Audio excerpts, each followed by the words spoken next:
Hello and welcome to this week's episode of Engineer Your Energy. I'm Caroline Milton, owner of Milton Coaching Collective, where we help individuals and organizations find the habits that they need to shift their experience of stress, optimizing their stress, and thereby increasing their performance and their fulfillment. We are all about moving away from a state of exhaustion, of disengagement, of discomfort, and just general discontent and into that state of feeling really fulfilled with self and with work and with well-being. Each Thursday, I come live across platforms to talk about the different steps, the different habits that we as individuals or we as teams can take to battle burnout, to optimize stress, and to improve performance. Throughout the month of May, we've been focusing on Mental Health Awareness Month and have touched on the importance of connection, on the importance of sleep. And today, I want to talk about rest. Yes, we talked about sleep last week, so you may think, why are you talking about rest right after you talked about sleep? But the thing is that rest includes sleep, but it is not only sleep.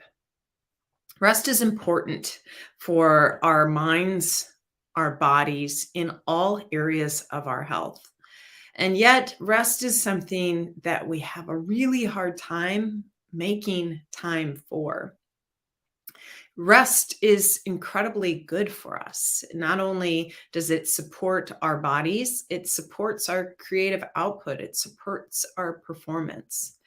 And yet, oftentimes we find ourselves so obsessed with the hustle, so obsessed with tasks and orienting ourselves to that active focus that we don't make time for rest.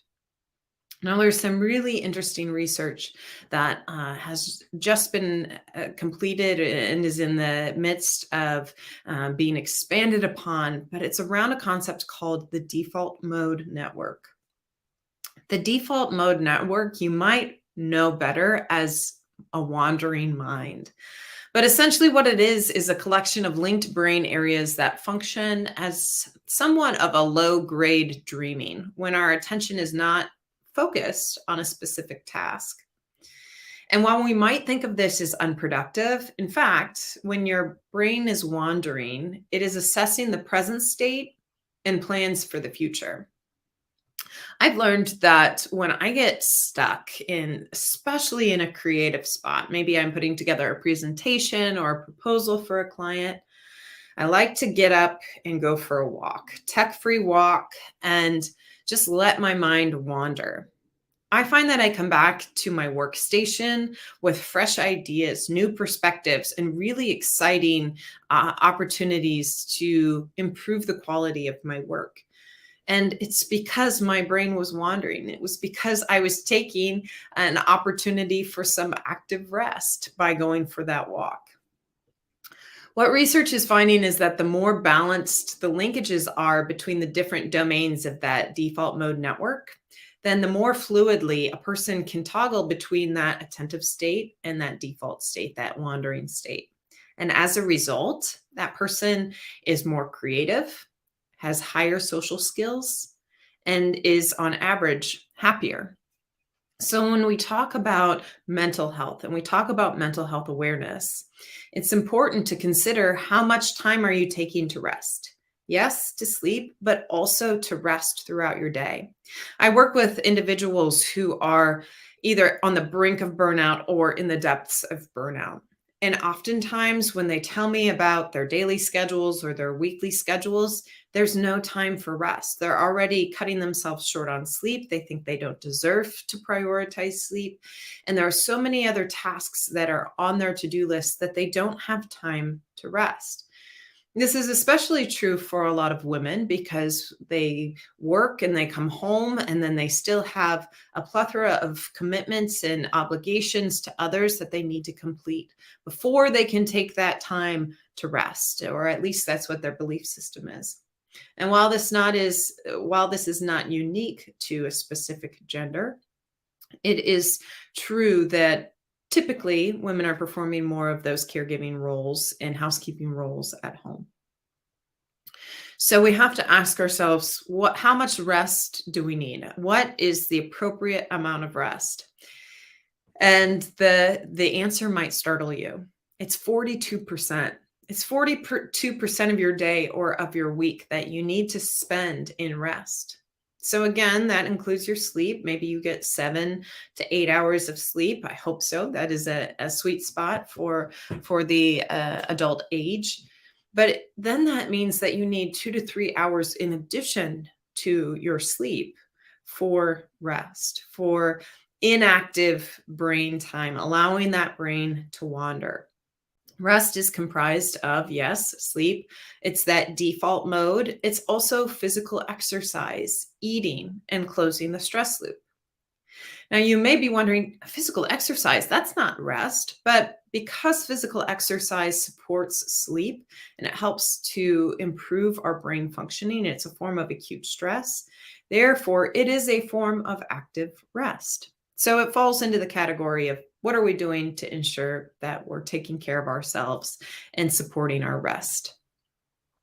So, as you consider in my day, is there enough time? Am I making room for 10 hours of rest? Am I prioritizing the sleep I get at night? Am I prioritizing my meals? Am I prioritizing low intensity exercise, mid intensity exercise, high intensity exercise?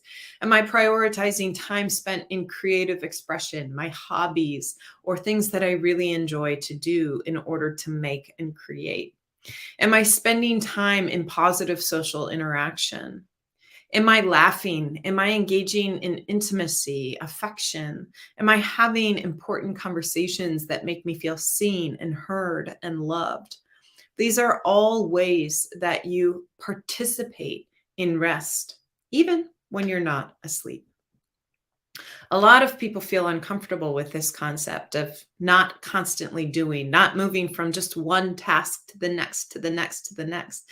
Believe me, I've been there. I've been very task oriented to my own detriment. That landed me, of course, in a state of burnout. They think, and we think, oh, if I'm not doing something, I'm going to be bored. And we do. We find ourselves in a state of boredom, but rest is not boredom. In fact, boredom occurs when our brain cannot move out of that active attention mode. It doesn't have something that it can relax into in order to allow brains to wander.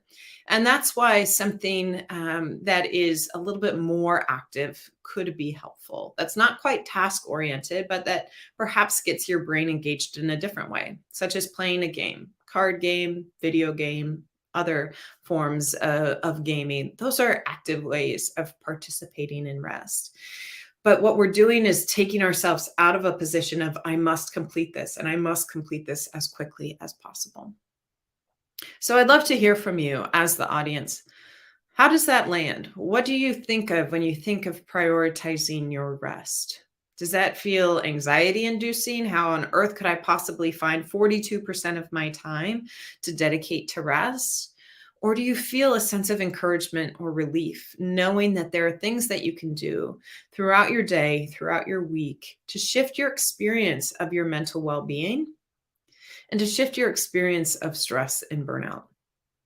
If you'd like to learn more about how you can implement the daily and the life habits that support your well-being and that optimize your stress, you can always visit miltoncc.com. It's listed here on the screen, and learn more about the services that we offer. If you'd like to get this information in front of your team, we also offer training, workshops, and consulting services to organizations. Again, visit MiltonCC to learn more. Next Thursday is the launch of the month of June. We're going to be talking a lot about a sense of belonging for the month of June. Of course, it is Pride Month, and what a relevant topic for that month. So we hope that you'll join us for all of our future episodes of Engineer Your Energy. If you're not already following, make sure that you take the time right now to follow so that you can be alerted every time that we come live. Until then, be well.